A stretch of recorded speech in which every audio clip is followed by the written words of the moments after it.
This is the unveiling of the 2016 Chevy Malibu at the New York Auto Show. Hard to see the car, right? Well, that's because despite the fact there is a photo stand, these jerks with their cell phones and GoPros love to jump up in front of us at the last moment and play photographer. We call it rude. But I digress. I guess I'm just getting cranky in my old age. Well, this week we are in beautiful, sunny Southern California. And who can be cranky and who can complain? Well, not me. And you know, after that circus in New York, we now have a great opportunity to give you a much better look at this new Malibu. Now, as we all know, there are a lot of good vehicles in this midsize sedan segment. But for the Malibu, some of that competition might actually come from its own showroom. See the USA in your Chevrolet. America's asking you to call. Drive your Chevrolet through the USA. America's the greatest land of all. If you take a look at the midsize segment, it is a 2 million unit a year volume here in North America. So for us, it's extremely important. 17 competitors in this market, and you need to start bringing out vehicles that win. And Chevrolet in the past has been known for doing great trucks, great sports cars, but we haven't been given credit for our sedans. We're about to change those perceptions, beginning with the Malibu and then following up with our Cruze beginning next year. Now, as I mentioned, the new Malibu might actually get a little competition or at least pressure from one of its own siblings in its own showroom, and that is from the new Impala. I know they don't compete in the same segment as the Impala is a large sedan. However, the Impala has been attracting a younger audience, which wouldn't hurt the Malibu.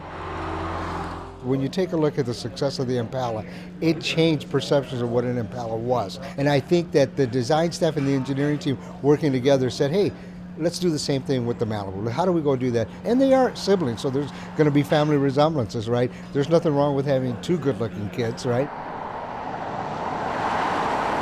It isn't that we're taking the existing one and we're just putting a new exterior or interior on it. We started from the ground up. Everything in the vehicle is new.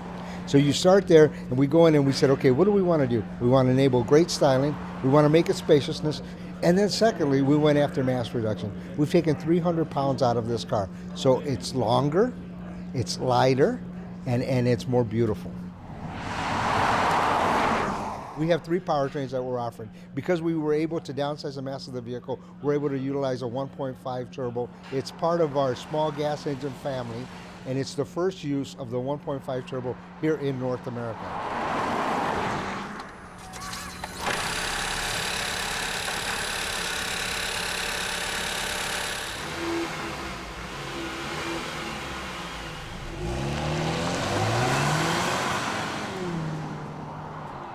The up-level engine is our 2-liter turbo, which is a refinement of the current one that we have. It's got some improvements from fuel economy, and we're mating that with our 8-speed front-wheel drive transmission, which is the first use of an 8-speed in a front-wheel drive application for General Motors. And then the last powertrain is our hybrid that we talked about. And we're taking the learnings from the Volt, and frankly, a lot of the components from the Volt, and we're bringing our first true hybrid into this segment. These days, a lot of cars simply don't have names anymore, especially the German brands. It's numbers and letters. So it's really refreshing to see that the Malibu nameplate has been around for almost 60 years. But could there be a downside to that? Could people associate it with the good old days and an older demographic? And did GM ever consider pushing the delete button on Malibu? The Malibu name has a lot of recognition, as you say. It's been around for a long time. I think it's 9 generations of Malibus have been out. And even if you were to come in and come up with a new name, trying to get the level of recognition that it has would be a huge effort. What our job is to take the Malibu name and improve its perception. The rework of the interior on the Malibu has been done very well. There's plenty of room in the back, loads of headroom, great set of analog instrumentation. Now, if you happen to be left-handed, this cup holder is worth its weight in gold. You know, they have done a nice job on the interior of this Malibu. But you know, one of the criticisms of the last generation was the lack of room in the back seat. Well, I have the dimensions of a crash test dummy, and as you can see, I have lots of room, unless an NBA player is driving the car.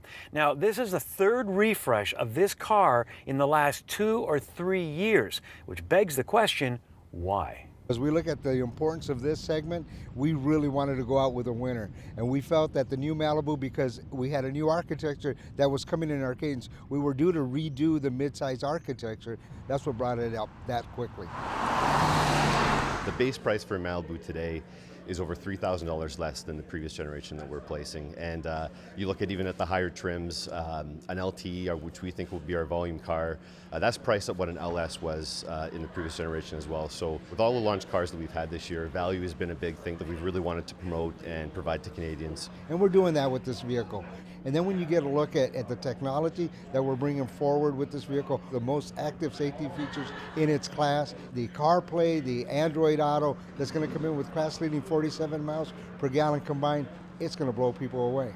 And the thing that I'm most proud of is the way the whole car comes together. So when you look at it on the inside, it looks aspirational. When you see the inside, it looks aspirational. When you drive it, it feels luxurious. And when you own it, I hope that you're going to come to love it as much as we do. Should the competition be worried? I think they should be. So as we heard, General Motors believes the new Malibu is the company's most important product launch in a very long time. Now that's a lot of pressure on this car to shine in the showroom. So can it live up to at least the success of the new Impala? Hey, I'll leave that to the men and women who make the big bucks. All I can say is that GM has done a good job. Lots of room for passengers and luggage and plenty of powertrain choices. I know they're big on the 1.5 liter turbo. I like it. Personally, I go with the 2 liter. What I like best, though, is the design. The Malibu now has a little attitude. I actually noticed people taking a second look at the vehicle, and that is the litmus test in my book for success. Now, as we all know, this mid-size sedan segment is losing ground to crossovers, but it's still an important segment, especially for people who like 4 doors and a trunk, like yours truly. But with this new Malibu, this car is definitely now in the game and ready to play.